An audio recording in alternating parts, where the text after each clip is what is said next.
right, we got it. I got it going. All right. Hey, everybody, I'm talking to my good buddy, Aaron Asbell. Okay, he just came out with a new album, and I just listened to it. And can I give you my initial review? Absolutely. Okay, are you ready? Yes. I got a fever, and the prescription is more Asbell. Okay, I'm sorry. You're probably going to regret doing this from this point on. But I really laughed hard to myself when I thought of that joke. So I had to share it with everybody. I had to share it with the world and the internet and you. Okay, so earlier we were talking about your album, right? And you said that it's really an album about environmentalism. And I have a question that I don't think is going to apply to your album specifically because it's not overtly about that. You know what I'm saying? It's more about the beats, like the message kind of gets submerged into that, which I think is kind of a good thing. But my problem with activist music is, do you know who Woody Guthrie is? Of course I know who Woody Guthrie is. Okay. So, he had a carving on his guitar that said, "This machine kills fascists." And I'm not sure that I agree. I'm just playing kind of devil's advocate here because I think people use music as a form of escapism. They want to run away from their problems with music. They want to forget about it with music.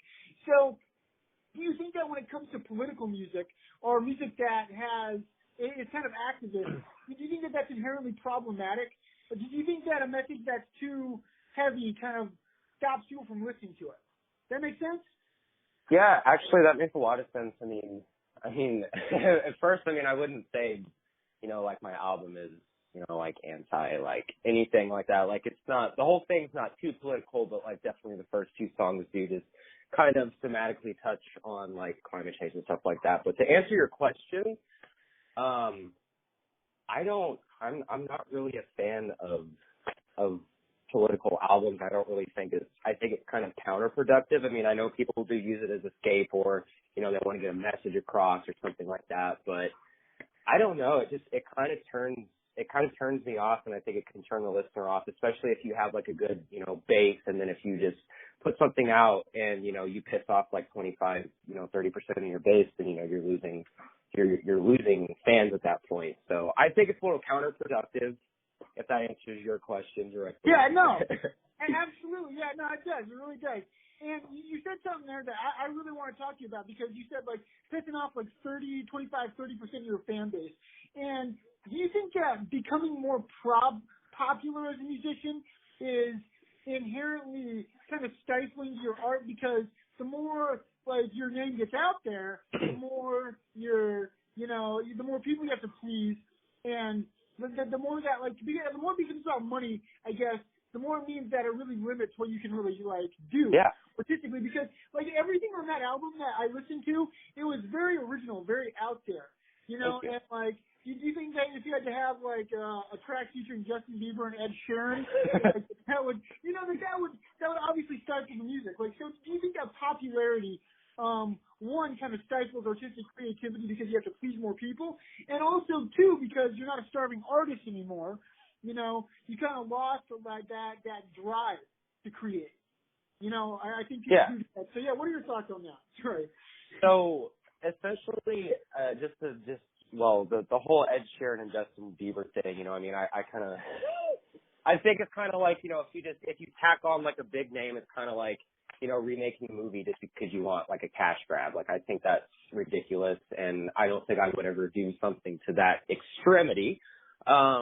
But to give you like a good example as far as, popularity in politics and it being incorporated into your art, a perfect example, the whole entire reason I started even touching instruments was because of Pink Floyd, essentially.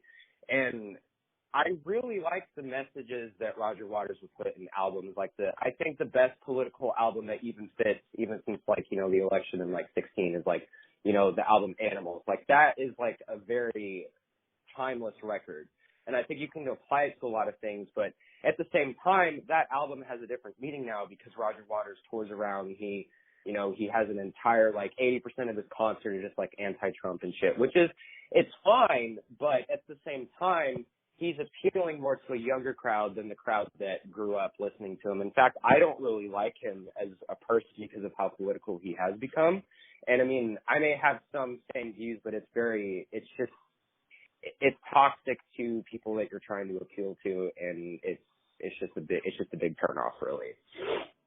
Yeah, no, absolutely. And I think, like, you know, my whole thing with people like Roger Waters, and even more people, and this is just my personal opinion, like Green Day or Katy Perry, a lot of people who put out political shit, like, it's like they're so fucking rich that I just automatically, I don't give them a fair shot in my mind. You know? Yeah, I mean, they cash out and they cash out and they think, well, fuck you, I can do whatever I want to do now. So, you know, they just put out whatever, and it's ridiculous. It irritates the shit out of me sometimes. So and I kind of want to touch on that attitude of, like, you know, they've sold out, because I've honestly always hated that fucking term sellout, because don't you want to sell shit? Don't you want people to see shit? And I hopefully we're not going too circular here, but no. Okay, so do you think that an artist has to be more true to himself at the risk of losing his fan base, or like kind of doing it more for the fans? Does that make sense? Like, yeah, I mean, to answer that, I mean, for me personally, I mean, I know a lot of people just, you know, they want to please, you know, just do whatever. But for me personally, it's not really. I make music for myself more than I would make it for somebody else first. Like, if I enjoy it, then I know other people will. So that's kind of like how, I mean, I put my music up on Spotify, not just because, you know, I want to share it with people, just because it's like, holy shit, I can open up this app and there's my music, and it's so cool. So, I mean, I think if you're going to make music or be creative in any sort of process, you need to do it for yourself before you worry about anybody else's opinion or taking it and running with it or anything like that. And you've already spoken about influences a little bit. So was there a moment in your life where a song you heard, a concert you went to, a music video you saw, where you're like, I'm going to do this, I'm going to try this, you know? Like, you know, can you bring that specific moment? Yeah, actually there's definitely a song specifically, when I first started playing bass and guitar, I mean, I'm self-taught with everything. The only instrument I was ever taught was the violin in like the 5th grade, and then everything after that's been self-taught. So, I mean, the one song that made me realize I want to do this before I picked up electronic stuff, there's this song by, you know Neil Young.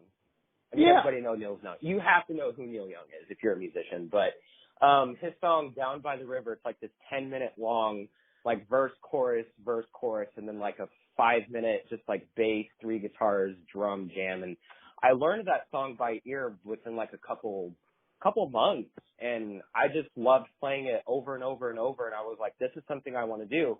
I want to make long songs. I want to make instrumental stuff, you know. Okay, so would you rather have 1,000 people listen to your album one time, or one person listen to your album 1,000 times?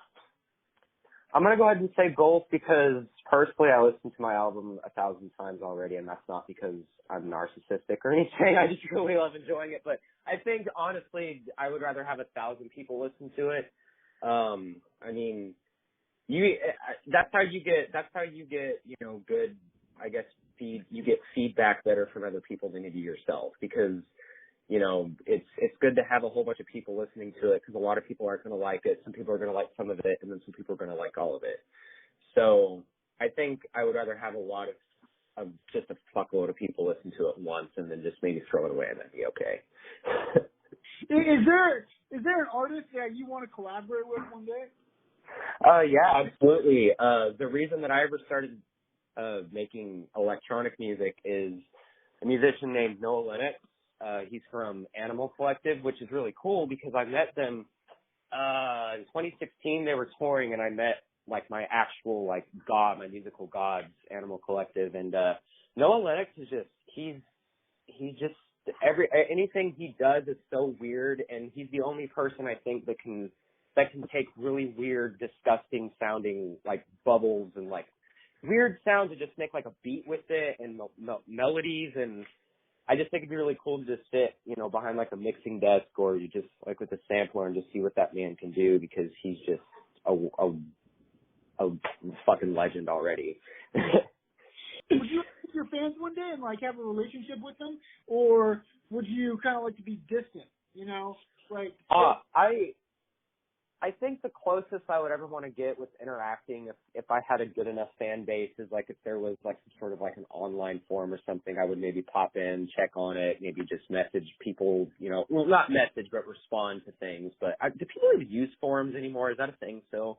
I don't know if that's a thing. I never have personally, no. But I just don't think I would ever want to really meet a lot of my fans, because some of them can be, you know, a little crazy, but oh yeah, just depending on how popular you get and what level. I'm sure you've heard of a band called Radiohead. I mean, everybody fucking knows Radiohead. I mean, that's just terrible if you don't. But Tom York hates meeting fans, and there was this one guy who, I guess, like, he went into like a restaurant or something, and Tom York was sitting there, and he like walked up to him, and he like wanted to, you know, talk to him, ask him for an autograph, and Tom York like just got his plate and looked at him straight in the face, walked to the trash can, dumped his food, remaining eye contact the entire time, and walked out. That would probably be me if I got really famous. I wouldn't want to talk to anybody. Now, I kind of want to change gears a little bit. Yeah. Okay. So, when it comes to the idea of originality, right? Mm-hmm. Do you think, like, if you talk about how like you seep in different things, like you hear and that like influences your music, so do you think originality exists, or is it kind of inevitable that you're just going to absorb things and create something new? You know what I'm saying? Yeah, I mean, I think kind of both of those are a little true in a way, because, I mean, with originality, I mean, it's kind of hard to be original now because everything's already been done, everything's a rehash, everything's, you know, so for me personally, everything that I listen to is absorbed and then it comes out, you know, onto whatever I make. So I think influences are more absorbed, and I think originality is becoming more impossible than it used to be, because even though there's more potential to do a lot more things now, like I said, everything's kind of already been done, and I don't know if there's ever going to be a cap with where we can go with music, but I think it's going to get really, really weird and more terrible.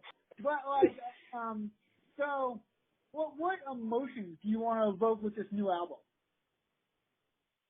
So, kind of what's kind of going on with it so far, just what I have, and then I think so far there's like that 17 songs I've made, but I mean not all of them are going to be on there, of course, but so far just the ones that I have that seem to sonically fit together. I mean, it's more nostalgic. That's kind of what's accidentally kind of coming out, and now it's not like a tone I'm going for, but just with what I've been using and how I've been making all these songs, that has like just some sort of a nostalgic feel to it. So that's the emotion that I want the listener to get, and just to kind of, as I like to always do, just kind of play with the listener's ear, because there's no lyrics hardly at all in my music. So you got to listen to what's going on and what's changing, because I just like to trick the ear a little bit, I guess. Okay. So you said nostalgia. What were you nostalgic for when you were making the album? You know, I don't know. I mean, I guess I don't know if this is a good way to answer it, but time, because I mean, I'm 21 and I'm not really that old, but I'm feeling old, and that's just kind of, it's weird. It's a really weird feeling that I'm getting. So I'm getting a little bit older, you know what I mean? But it's just I'm still very, very young. So that's kind of, I think that's kind of what's going through and what's kind of being felt a lot. And with some of the songs especially, because some of the songs are, you know, more happy and upbeat. Some of them are just really melancholy. So it just kind of goes all over the place, but still keeping that same tone with it all across the way. Do you think that, or are you worried that if you get to a good place in life, that you won't be able to create anymore?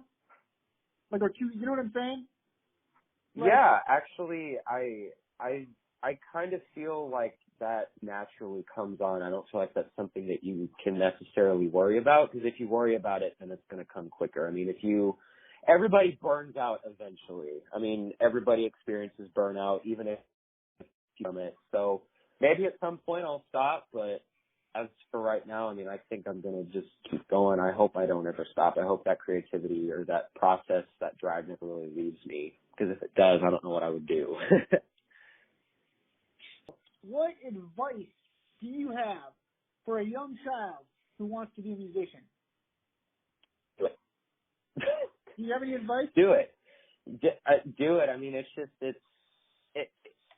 what's cool about music is it's one of those things that there's so many different versatile ways to do it, so many instruments, so many types, everybody, you can attract all kinds of people. So if you're a kid and if you want to be cool, don't worry about, growing up and having a cool car or having being like a famous person or anything like that. Just do music, see where it gets you. It'll make you feel cool. Even if you don't get famous, you'll get a lot of friends with it. Yeah, so like one quote that I really like is it's about the journey, not about the outcome. Yeah. I think that's really the most important thing to being an artist. Like with my creative writing, it's about the process of doing it and getting out these ideas that I have in my head and getting it on the page.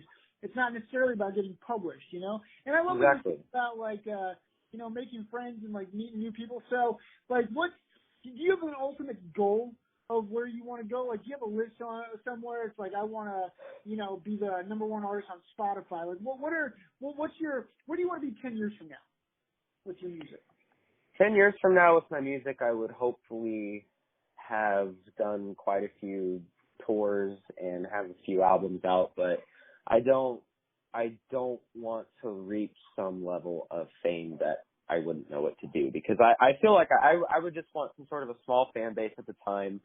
I live comfortably, pay the bills with it. I think that's my ultimate goal. But as for the moment, I'm surprised I'm even at this time where I'm at, right now, because I've already created and completed some goals, as far as my music goes. And it's time, just kind of go back to that, that answer earlier about time and age. Like it goes by quick. I didn't think I would be at this point, putting stuff online and having the equipment that I have and the software I have. Like I never actually thought even a year ago this would be a thing. So I like just doing it as a hobby, and it makes me feel good, makes me feel like I have a purpose, and hopefully in 10 years that's still the same case. All right, so I kind of want to ask you about the album. So yeah, why'd you call it An Ocean? So the second song is of course it's the title track, and that song actually didn't start. Most of my songs don't start off with like a theme or anything. It just kind of comes together depending on like sample sounds or instruments or just vocals that I'm using. But that song specifically, I made it after I had watched. It was Bill Nye the Science Guy. He was on John Oliver on HBO. And I'm sure you've seen that clip where he's like saying the earth's on fucking fire and he's like cussing and shit like that. I saw that and I thought that was hilarious, and I thought that would be kind of fun to sample. So I put it into the song I was working on at the time, and then that song kind of just became a little bit more about, climate change and stuff like that. And that's the reason that the first song even became to have that meaning. But both of the songs are they're just about that topic, and it's something that scares me, and I think it needs to be more in the conversation than it already is. It needs to be more of a bigger issue. So I feel like putting it in my music makes me at least feel like I had some sort of a small staple of like trying to help people pay attention. But, like I said, my music doesn't have lyrics, so I don't think that would come across very, very clearly at all just to a first time listener. Yeah, see, that's why interviews are important. You got to get these ideas out there. And we're nearing 25 minutes already, 26 minutes. Dude, it's flown by, man. This has been great. I know. All right, if you're trapped on a desert island and you can only take 5 albums with you, right, to listen to for the rest of your life, okay? One of those 5 albums, and you don't have to go to 5. It can just be 1 or 2, however many you want. So my Desert Island albums are Depression Cherry by Beach House, Person Pitch by Panda Bear, which anybody that's listening to this, if you haven't listened to that album, listen to it. You'll want to make music. It's just so perfect. Third would probably have to be, I would say, In Rainbows by Radiohead. Fourth would definitely have to be Meriwether Post Pavilion by Animal Collective. And number 5, I would probably have to say A Storm in Heaven by The Verve. Yeah, and I want to give you a recommendation. After we're done with this, listen to Dive by Beach House. And the 2-minute and 20-second mark is one of the coolest things you'll ever hear. Trust me. Just trust me on that. Yeah. All right. I definitely will. Yeah. And, hey, really thanks for coming on the podcast today. Really appreciate it. Not a problem.